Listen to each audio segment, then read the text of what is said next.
everyone. Today we have our another new episode, and we will discuss on global peace. We have our world famous speaker Rebecca and Dr. Tamanna. First, I would like to give chance Rebecca. Okay. Was there any questions or are we just diving in?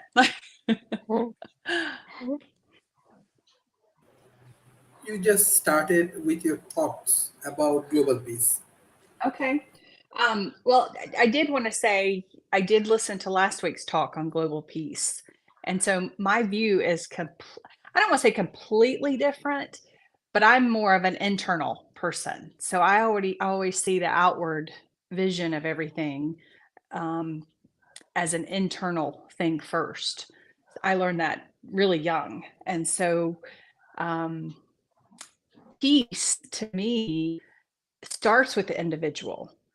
I don't see that we're ever going to have global peace until people can fully comprehend who they are internally, not only from an ancestral standpoint, but also a lineage standpoint. And people need to comprehend the difference between the two, and that there is only one race. So if I'm going to fight you, I'm really fighting myself. And that's something most people can't comprehend. So peace, most people in the West, I've been told, I've been different most of my life, that happiness was the goal. Happiness was, someone like me that was born into trauma, which I think just being human is traumatic, but there is peace was always my goal because there was so much conflict around me in my life from birth. And the more I understood past lives and other possibilities, there's always been conflict. I think just being on earth, there was an original conflict that we have. I have a view that war has never ended. War has been here from the very beginning. The war between dark and light, but dark meaning untapped potential of consciousness and the all. That's the way I've seen it for many years. So the conflicts in different parts of the world to me is like the hermetic principle of as within so without. Where in me is the darkness, I'm going to look, not to discard what's truly going on, because there is hurtful things that are happening all throughout humanity. I'm not discounting that at all. But when we do talk about peace, I think people have to look at their individual lives first. Because I feel like at this point in history, we're fighting daddy's wars or granddaddy's wars. And that's we just need to have a bigger conversation about how to use our words and not fight. That may be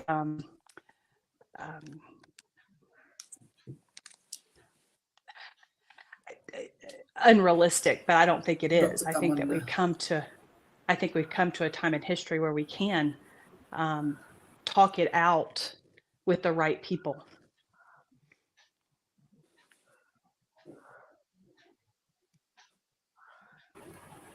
Dr. Tamanna, yeah. Yeah, so I agree with Rebecca completely that peace starts with the individual. But here I like to add on Randian and Hindu principles too. Individualism, till the time the individual is in peace with herself, she will never be in peace with anybody else. So whether it be he or she, both of them, because the world is not at peace, there is so much of materialism in the world right now that people are after grabbing things, like they want each other's lands, they want they want more power. These things are there. Countries want to be more powerful, they want to have nuclear energy, they want to have weapons of all kinds. I mean, it's going on everywhere. I mean, what is happening to this world? So till the time I am not at peace with myself, if I was a prime minister of the country and I'm not at peace with peace with myself, how much peace can I give to my people? So first and foremost, Mhm. we have to have peace with ourselves, then only can we give peace to others. Otherwise it's all so shallow. The world is Mhm. extremely shallow. And Hinduism too believes in a lot in individualism, that the individual is born as an individual and dies as an individual. She takes nothing along with her, and I guess that is true with every human being on this earth. That is a basic fact of death. That you are born and you're not mortals, you're immortals.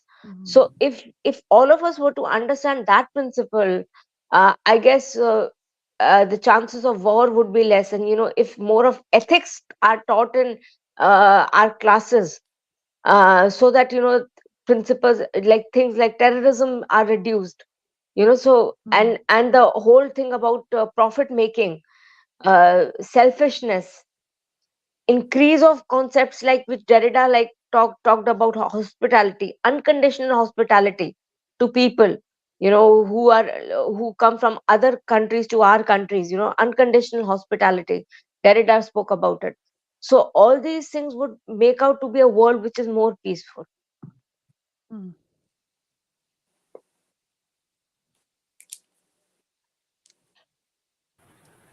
Thank you, Madam Ali Rice. Hello. Hi. Okay, sorry I'm a little bit late. So I agree that peace starts from home and from within as well. And I've been doing yoga since I was about 14, so over 40 years. And also having a peaceful house. So I've got 2 children that are teenagers, one of which has just gone to university.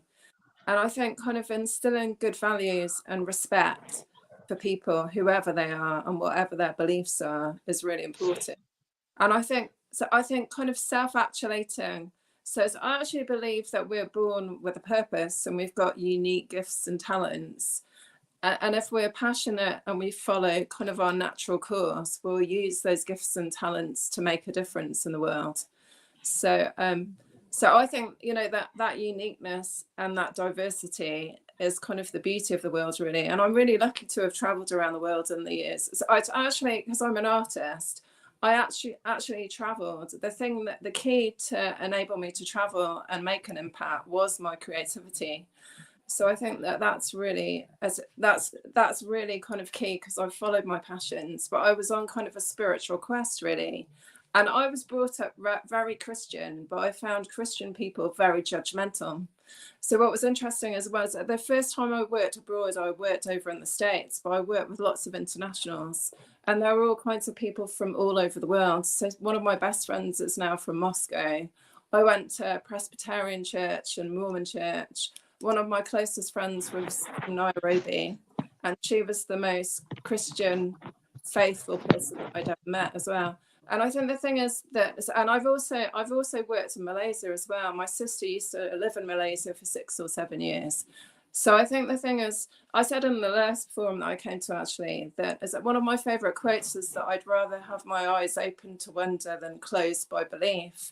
And the thing is as one of my other, my mum always said as well about religion, that everyone's kind of climbing the same mountain, but they're taking different routes to take it. And I think the thing is that kind of embracing a humanity, not just for people, but for other sentient beings as well, and having a balance so we live kind of in harmony with the natural world is really important. And I think the thing is, I do agree that in the West we're so materialistic that we've got too much, and there's still countries where there's too little. So I think there's too little food, so I think the balance needs to be addressed.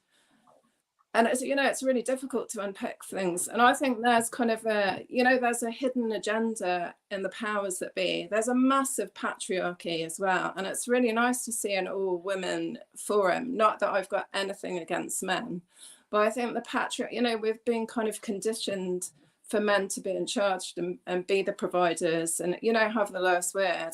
And I think women definitely resolve things differently. And as a mum, there is a gentleness and a way of negotiating that isn't like a man. And the thing is, we don't want to be, we want to bring the traits that come with being feminine to the fore, really. And so it's one of the most compelling things that I've seen, actually, is one of my friends sent me a video of Queen Rania, who is the Queen of Jordan.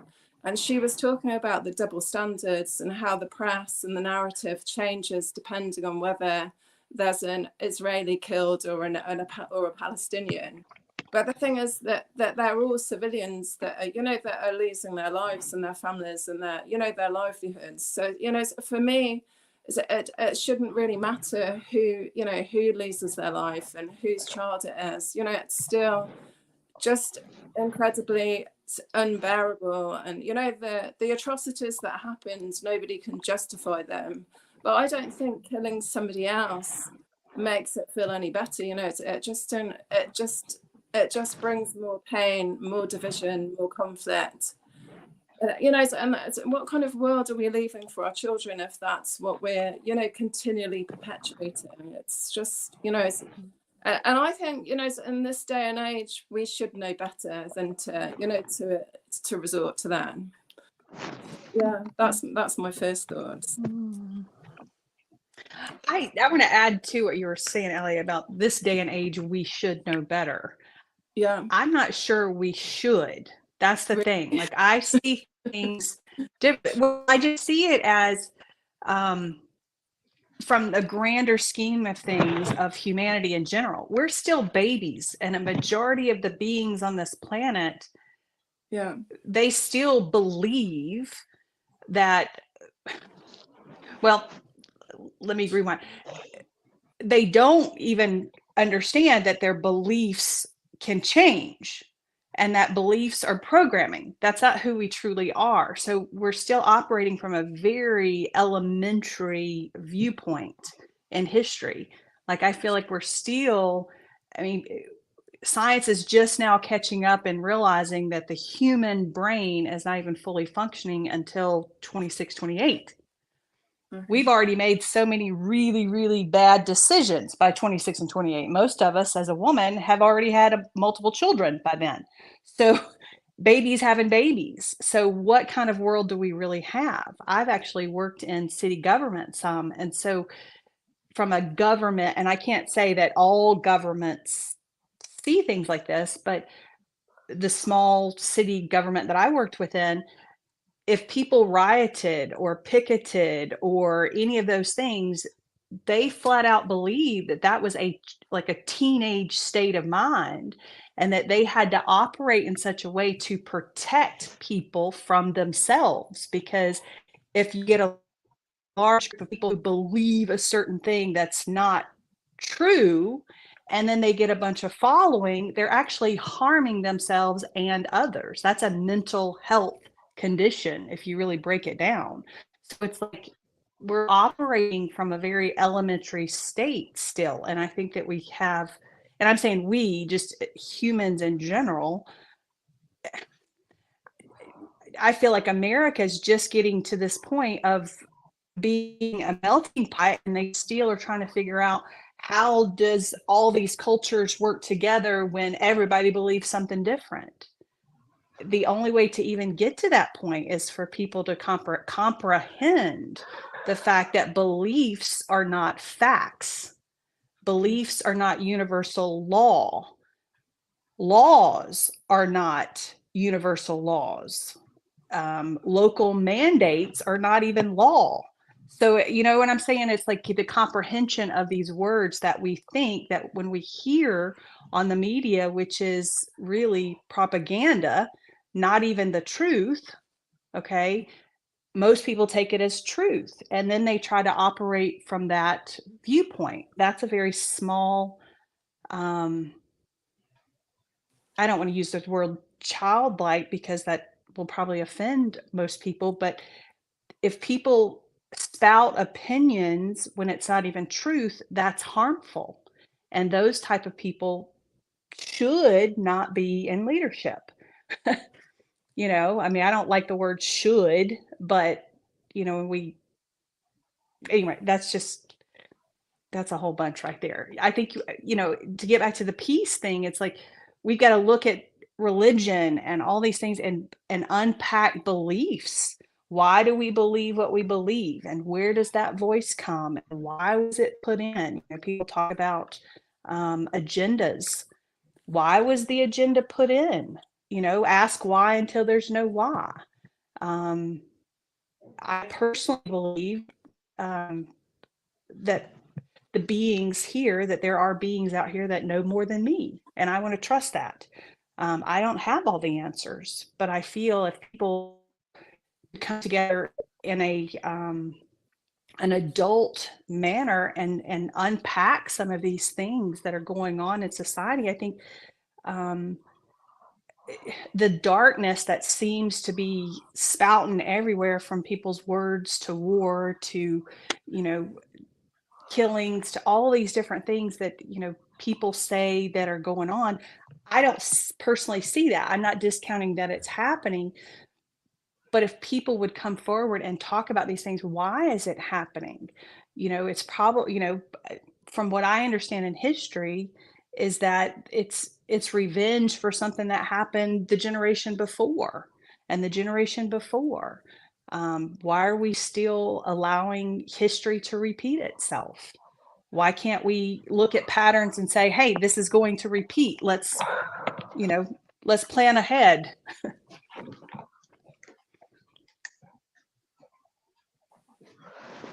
Yeah, so I personally feel, I mean, if anybody here has read about Deepak Chopra books and Krishnamurti's books, and many of spiritual thinkers, they talk about, they distinguish between two kind of souls.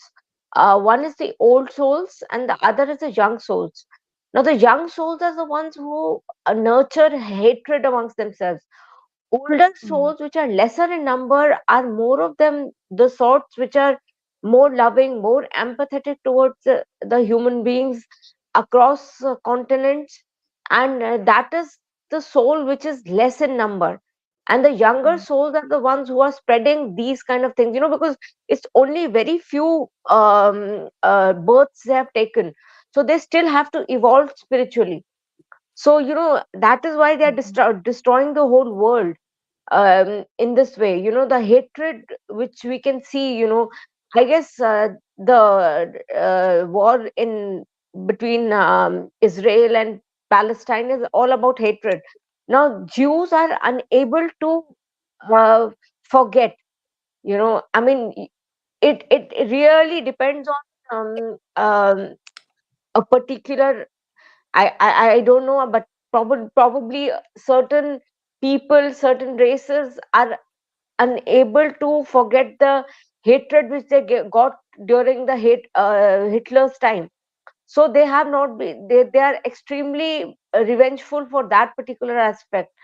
But Palestine, again, they do have a problem because they do not have a homeland, so they do need it. Now if we spread more hatred amongst them, and the world, now what is happening to the world, half of the world is with the Palestine, the other half is with Israel, and this is what is going on. So I guess the more evolved we are spiritually, the more easier for us to resolve these issues. So ethicality of war needs to be debated in a big way. That is what I would like to say. I agree.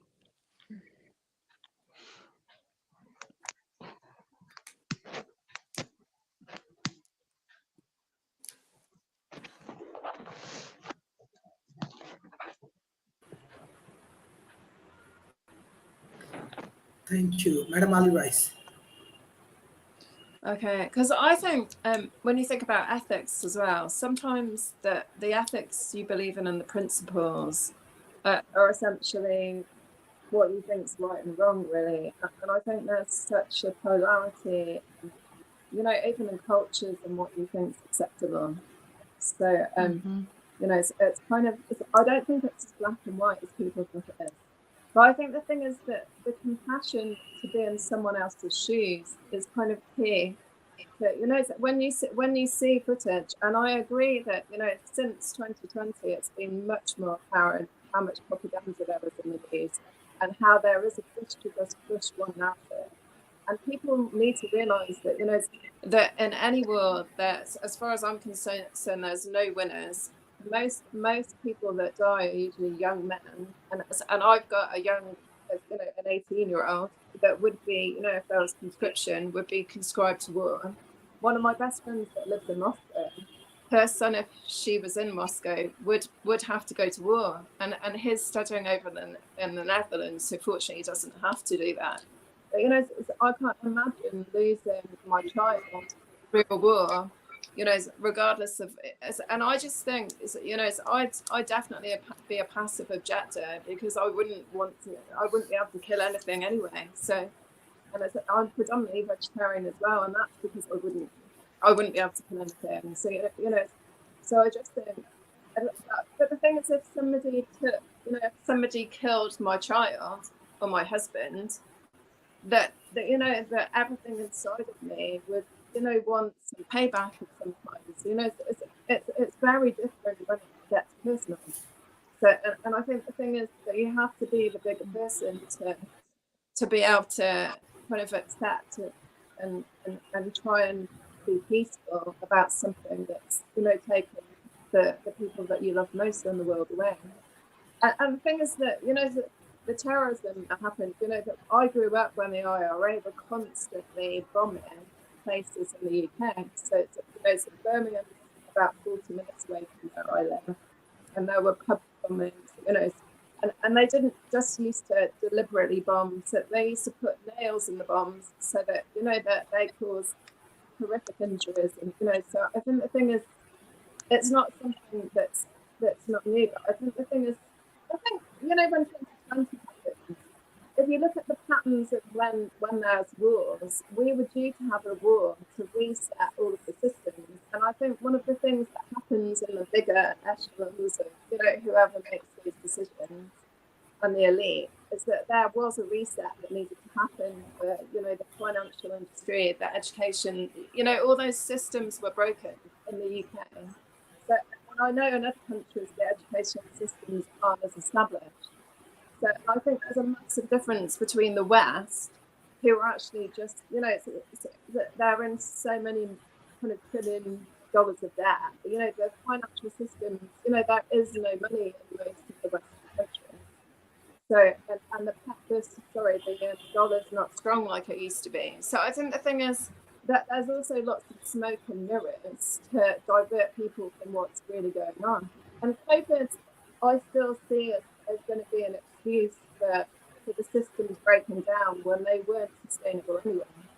And the thing is that whatever we do, we have to sustain our lives so that we look after ourselves. You know, so we naturally kind of cooperate and want to be part of the community, you know, as a species. So, you know, and I truly believe that you should treat people the way that you'd like to be treated yourself, and that's regardless of whether your next door neighbours are on the other side of the world. So, you know, there has to be a way through. You know, I think eventually maybe this has to happen but I think sometimes it just continues to perpetuate the hatred that, you know, so I don't know all the history like Taylor does, but I know that, you know, the division and the kind of displacement that happened with Palestine happened at the end of the Second World War. So, you know, and it stems back from then, which is when my mum was born, you know, and she's just turned 80. So, you know, we have to move on and try and somehow forgive but not forget what's happened, so we learn from it. So it's tough.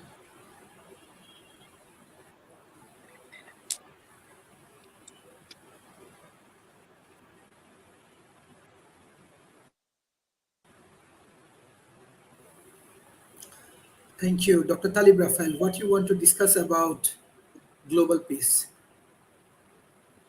Well, Dr. I Talib. think what I heard was something to do with what's happening in Palestine between Israel and Hamas. Now, I have to warn everybody, I can't be unbiased. I'm from Jordan, and I do have my feelings towards that. But what I'm saying is the following, that nothing justifies what Israel is doing now to them. interest. I said, even what Hamas did was a result of denying the Palestinians their rights. That was part of it. So what I want to say here is world peace. The West is taking a stand against the Palestinians, against Hamas, and pro-Israel. West still feels that they choose a bet, a debt, and that's not right now, because Israel is doing what the West wants it to do, and world peace cannot be achieved this way. The United States, for example, taking a very blunt position against the Palestinians.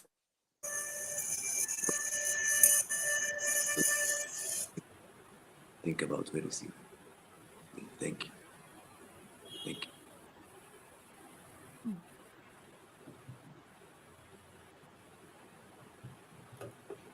you. Thank you for sharing that. Like, I don't know enough about the Israeli and the Palestinian like conflict from early. Anything that I know from an Israeli standpoint comes from a tradition, a Christian tradition, and I grew out of that. And so there was a piece of me that knew that something was not right. So the little that I know, it's just things that I've intuited over the years and was like, that kind of sounds more right. I know that there's a lot of history there. So hearing you talk from that Palestinian viewpoint it's humbling, for one, because I've never met someone there, and I know that there is a lot of conflict there. My first thought when all this stuff happened, knowing how the West is, all wars are bankers' wars. That's what I had always learned. And, the thought of that, and knowing that the Palestinians, from what I've studied, and please correct me if I'm wrong, the Palestinian land was owned by the Rothschilds. From what I've read, I don't know, but then something that they had handed it over throughout time, or the family didn't, some contract had ended or something like that. So, there's always seems to be reasonings of money behind something. And that's really sad, because it seems as though the people making decisions at times do not look at the beings that are living there. They're just more concerned with how much money is going to be made and can be used in other areas. And my understanding from political things anyway is that it's for the greater good of the majority amount of people. They don't look at the people that they're actually harming. They look at a much bigger picture. I'm not saying that that's right, but I can see it from that viewpoint. To hear it from people who actually live there, it's really sad, because there's not enough comprehension of what's truly happening and why it's happening. So thank you for being here. Thank you. Yes. So I have a feeling, as far as Israel and Hamas and Palestine is concerned, Israel has suffered a lot in the past, and it has a peculiarity of being in settled in a land which is surrounded by Muslim Brotherhood.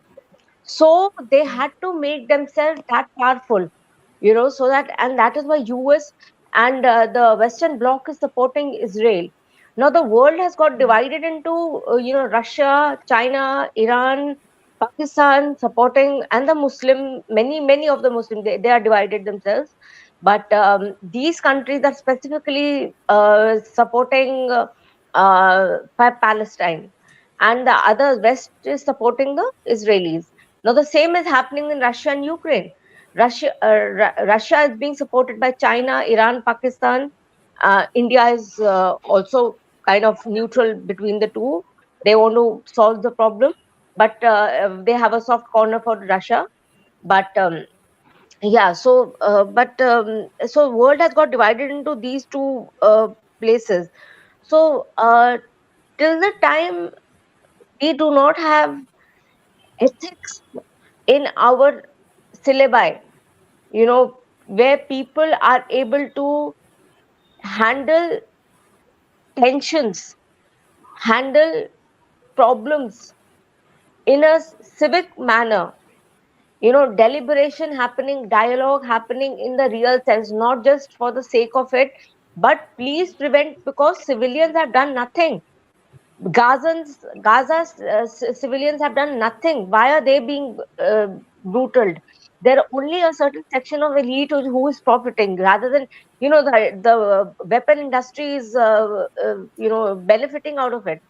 So the countries, powerful countries, are getting more powerful by this because they're getting a lot of money. So my personal view is that people need to be taught these things. A narrative against war has to be taught in schools itself from the time children enter kindergartens. So yeah. Mhm.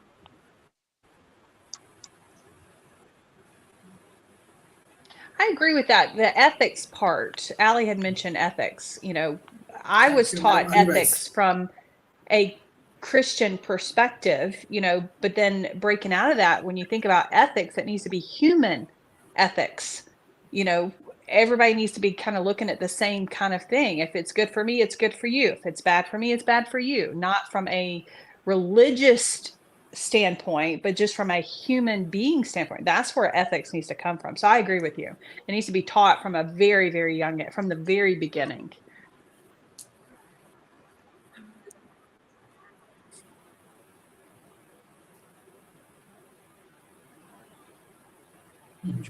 Thank you, Madam Ali Rice. Is David going to talk? Dr. Talib, what's your view? David on. Now, the history behind the Palestinian is a history worth telling, because the Palestinians owned the land, not the Israel. They owned the land first, and it was a mandate by the British. The British issued a declaration saying that this land must become Israel, and for the Jews, because the Jews have suffered a lot in Europe. So they come to our land, they take our homes, take our lands, and then they now are not even thinking of our rights there, the rights of the Palestinian people. That's why Hamas did what it did. It's not a religious war, I agree, because both Muslims and Christians are in this together. And it's not Hamas because Hamas is Muslim. No, Hamas is an organization that speaks on behalf of Palestinians. That's what I want to say for the time being. Thank you so much, Mr. Robika.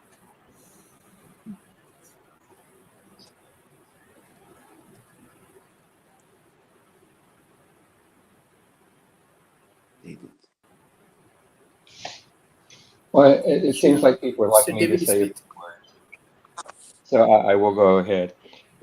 One of my biggest challenges as I look today in the topics global peace is the amount of misinformation and the propaganda machines of all of these nations that are involved in conflict or are adjacent to conflict are working very hard to put information together. And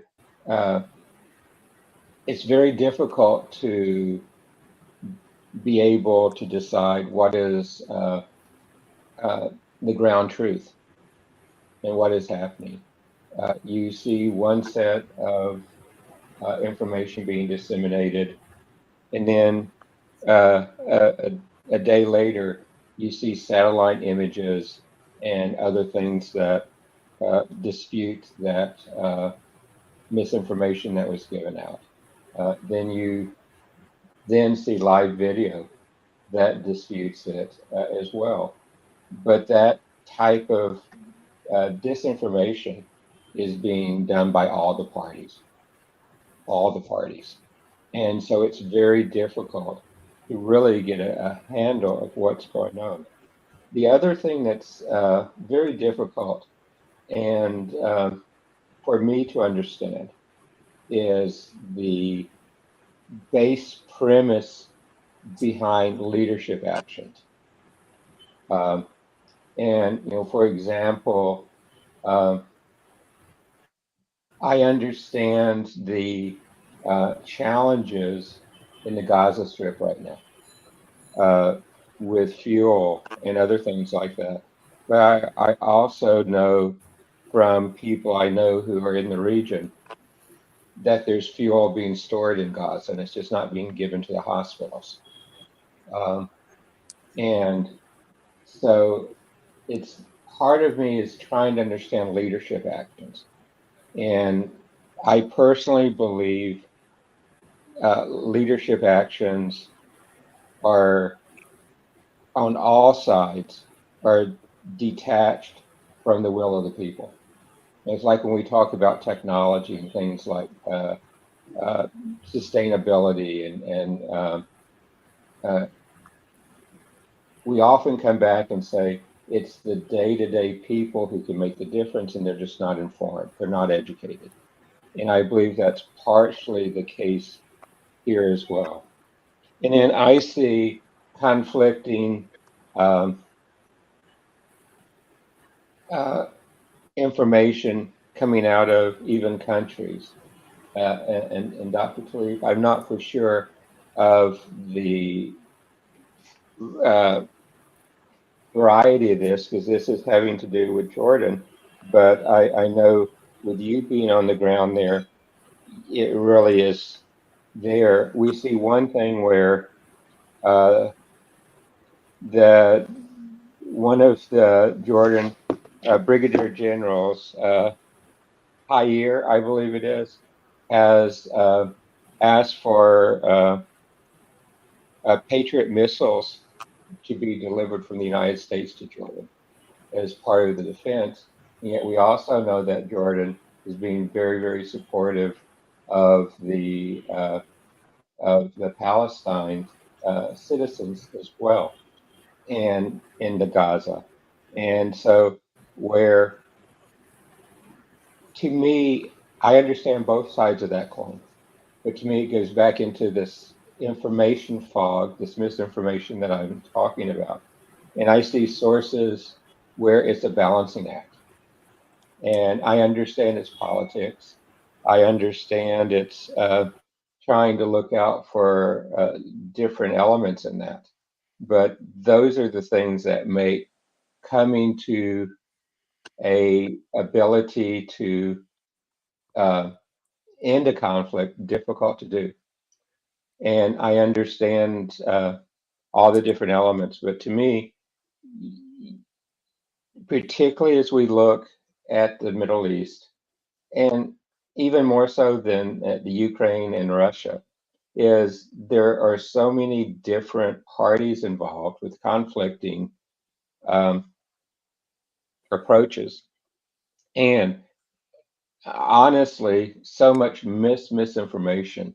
It's really hard to put together a plan of action, a roadmap for going forward until you can get understand. And this is a term I learned years ago. Until you can understand the ground truth, and the ground truth is very difficult to understand today. So, Sharif, that's my comments right now. Thank you. Madam Ali Rice. Okay, was it because Ali, can you hear me? Yeah, can you hear me? Yes, we can. Yeah, okay. Because I think I do watch what's going on, but I find it difficult to watch. And since 2020, I've tended not to watch the news, to be honest. But I know one of the things that they're trying to do is they want to, supposedly there's tunnels where the Hamas are residing that are under the hospitals and the infrastructure. And one of the things that they said, I think yesterday, was that they were trying to evacuate the hospitals, and the hospitals full of people that are sick and need to be cared for where they are, and there's all kinds of people. So, and there's also a massive displacement issue as well. And there's a humanitarian crisis. People aren't getting enough food and water that already, and there's no restricted land where they are as well. It's funny, isn't it? I think somebody said it was about the size of the Isle of Wight over here. So it's a tiny strip of land with a lot of people on it that have nowhere to go. So I think the thing is that the conflict resolution is almost out of the people's hands. I don't know whether people power from social networks can make a difference, because essentially it feels like the leaders of the countries involved have just taken action and disregard the civilian lives if they take some of that Hamas, let alone the whole area is devastated. So, people can't live where they were before. So, it's really difficult to see where a solution can lie. So, and the West, I think the West are really good at looking like, because we're not neighbouring countries, that we're lucky to be away from it. The thing is that we're all kind of integrated, in the wider picture. It affects us all. It's the same as the Ukraine crisis. It's massively affected us all and will continue to. So we all need to try and figure out how to have a peaceful solution to it. This doesn't make sense.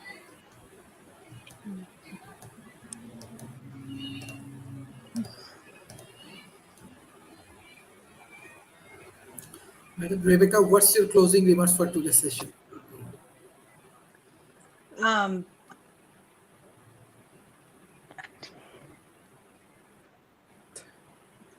I always seek to understand more. And so it's obvious that the people on this panel have different viewpoints, and that's always going to be the case anywhere we go. But my mind goes to resolution. How do we resolve conflicts in general? We're talking about world stuff now, and misinformation, disinformation, and what does that even mean? And I go back to the belief thing. My personal experience tells me that my world shows me what I believe, and happens to be one of my few beliefs, is that whatever you believe, you see. So if that's true, in order to even resolve any type of conflict, you can go from a world conflict to a very small in your house conflict. You have to unpack the beliefs of each individual and have a conversation about it. And how we do that on a large scale with the leaders that we have now, I have no idea. I have no idea. I mean, it just seems so complex. And there doesn't seem to be one really good answer for it. And it brings sadness to me. And all I can do is do what I'm continuing to do and have conversations with the people who will allow me to have conversations. And hopefully one day there will be a resolution and peace for all. So thank you. Thank you. Dr. Tamanna. Yes, because I'm from the land of Gandhi. So I know that wars can be won by non-violence. So it's not like if Gandhi could do this, so can other people in the world can also do it. Martin Luther King in America, the Civil War, Nelson Mandela in South Africa, Malcolm X, all these people have learned from Gandhi and brought about through non-violent means end to the war.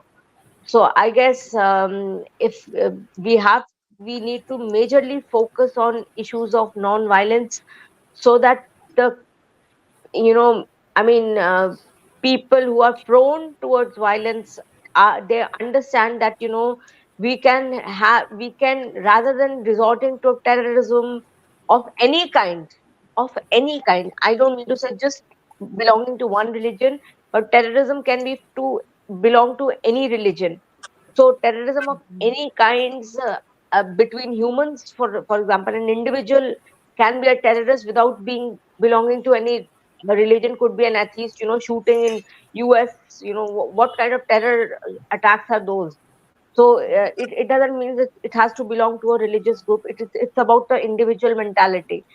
And secondly, I'll talk about the role of media and the spreading of propaganda, as David was also talking about. Noam Chomsky, for example, has written a lot on that particular aspect. And mass media needs to be more sensible in reporting, rather than, dividing the camps more and more into hatredness.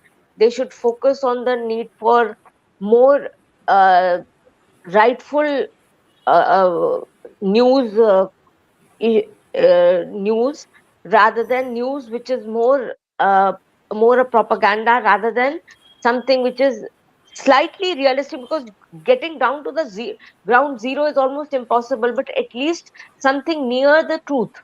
That is what I would like to say. Thank you.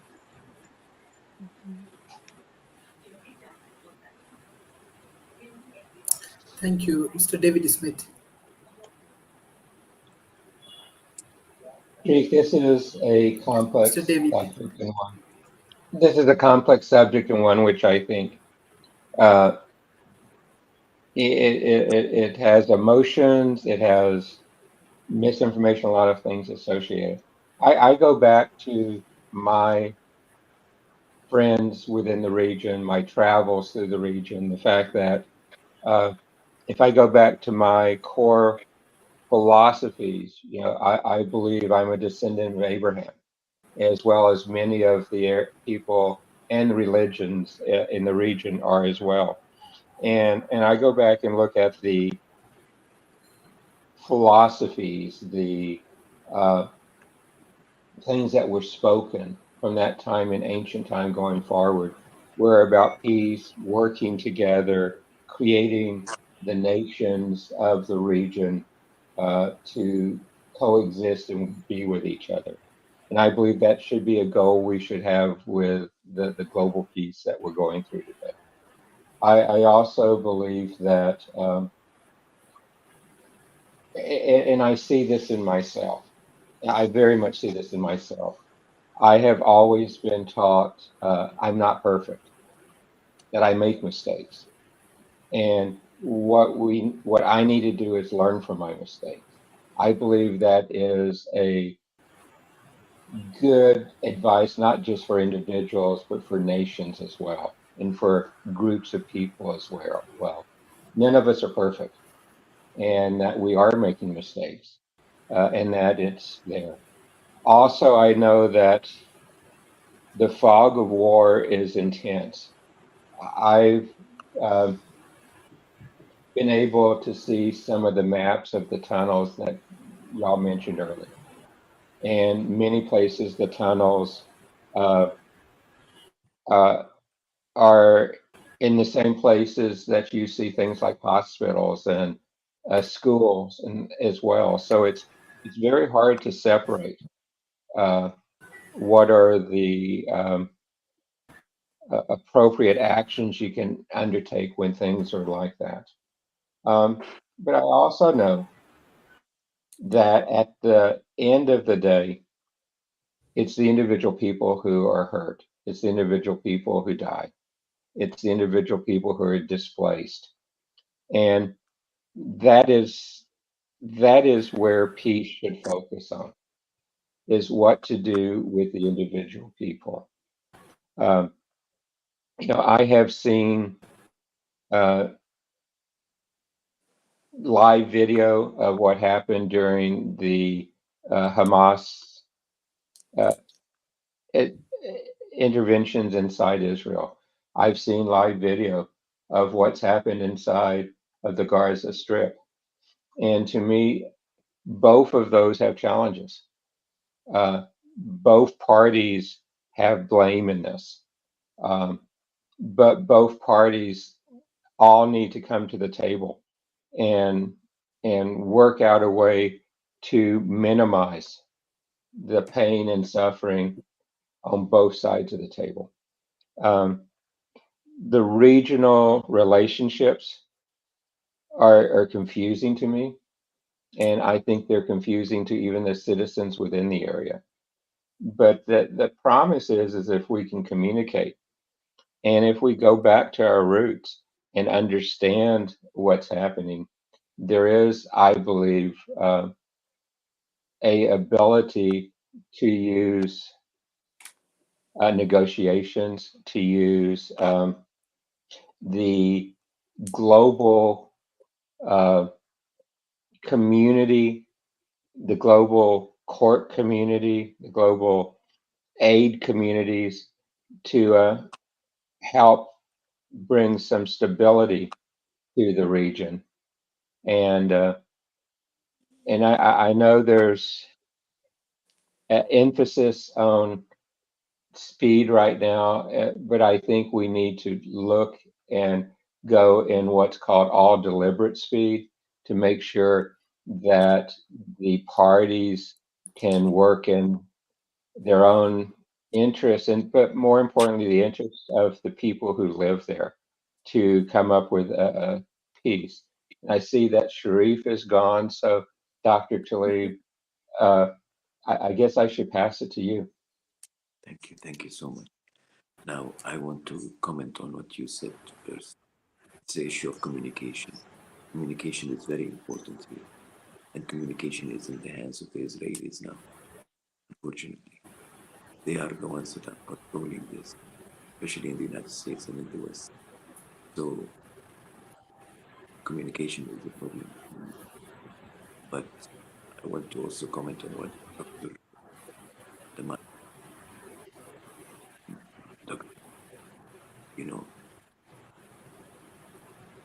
Gandhi and Nelson Mandela were fighting against apartheid in South Africa. They had their own ways of fighting. I agree. So apartheid is being exercised now and the Gaza Strip, because the Palestinians are suffering from apartheid. Palestinians are a majority now in the land between the river and the sea. But Israelis don't want to acknowledge that, because the Israelis have the upper hand here. They have also the upper hand in propaganda and misinformation. So I think not an issue of religion. The issue is one of rights, human rights, the rights of people to live, the rights of people to have dignity, live not in an apartheid state as it is now. Because the West Bank is an example of it. Now Gaza is part of the West Bank, unfortunately. Now, I agree with David. We need to sit down and talk about it. But we did sit down. We did talk about it. Our king has just said that the two-state solution is probably one of the ways going forward, because the Israelis and the Palestinians had sat down 10, 12 years ago, and they came up with a map. Now the Israelis don't want to acknowledge that map. They don't want to acknowledge the agreement. So I wonder what's going to happen. The people in Gaza are suffering tremendously now from everything. Now, I know that I'm not the best representative of the Palestinian people. They are a religious organization that take them under schools and hospitals, I agree. But that's something that they are forced to do, because the Israelis have not left us with any option but to do something like that. And what Hamas did on the 7th of October was something that is despicable. I don't want to even think, but I can't blame them, because they are defending the Palestinian people who have their rights being taken away from them. And by the way, Robican, the land was not only owned by the Palestinians, Palestinians still have the keys to some of the houses that the Israelis took from them. That's the fact. I'm saying this because I live with Palestinians around me here in Jordan, and they tell me all.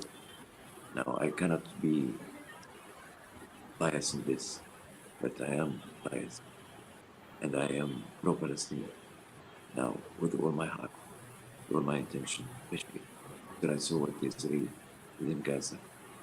Now, Benjamin Netanyahu is part of the problem as well, because he's a very right-wing person who believes in apartheid, to discriminate against the Palestinian people, and they are being discriminated against in every way possible, in every day, every moment of their lives. So you can't deny people the rights, Tamara. You can't deny people the right to fight for their freedom, fight for their rights. I don't think that Gandhi would have done that without knowing that people are with him, because he came to South Africa. Both Gandhi and Nelson Mandela came out of South Africa. South Africa is the best example of what's happening now in Palestine and Israel. Now, South Africa, there was a white majority that discriminated against black people of South Africa. Same thing is happening now in Palestine. Because that's why I wanted to say now, I agree that propaganda and misinformation is key here. I'm here to explain this point of view. I was here to say to you that there is misinformation, the Western media particularly. Now, this is not only Palestine and Israel, it's also in Russia and Ukraine. Russia and Ukraine, they should sit down and they should talk. The West doesn't want to talk with Putin. They don't want to talk with Russians at all.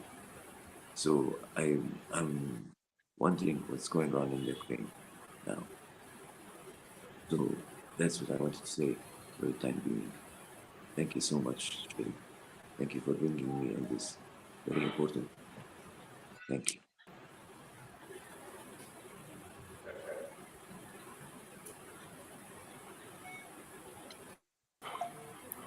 Thank you. Madam Ali Rice, what's your closing remarks for today?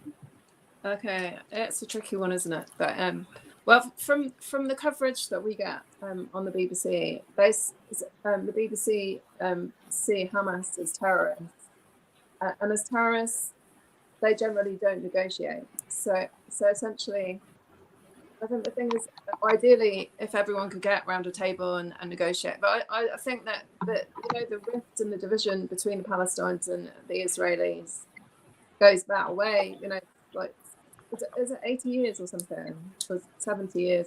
So I think the thing is, and if you look at what's happened already up to today, if you've been affected, by the bombing, or you've lost loved ones on either side of Israel or Palestine, that trauma will stay with you, and it'll be really hard to kind of find your feet in the world and re-establish where you belong. And for me, definitely, it feels like there's an ongoing agenda to unsettle where there's, I think there was conflict. There was already conflict between Ukraine and Russia anyway, because as I understand it, because my friends from Moscow, that the Ukraine was a little bit like northern and southern Ireland. So some people still wanted to be Russian and others wanted to be, So I think the thing is that there's already division, and the troubles that have happened on both sides have actually, just compounded the division that was there and made it, astronomically worse. And nothing, as far as I can see, nothing can justify the atrocities that happened, that started this process. But then there's double standards, because Israel's committing just as many atrocities, to civilian people, and the Hamas are using the civilian people as shields as well, which shows, just how morally inept they are to, so that all those tunnels and things are deliberately under, the infrastructure that's not supposed to be touched by war. So, so no one's playing by the rules. And I don't know whether, that war isn't justifiable anyway, as far as I'm concerned. In fact, my daughter wanted to come on forum today, and one of the things, I just think that if women called the shots, there wouldn't be physical war. I think it would be pretty, awful that what was said, or the kind of.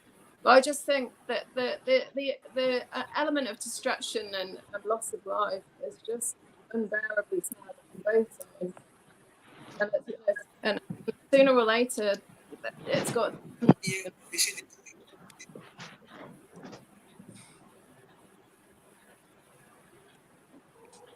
Right. Oh, no.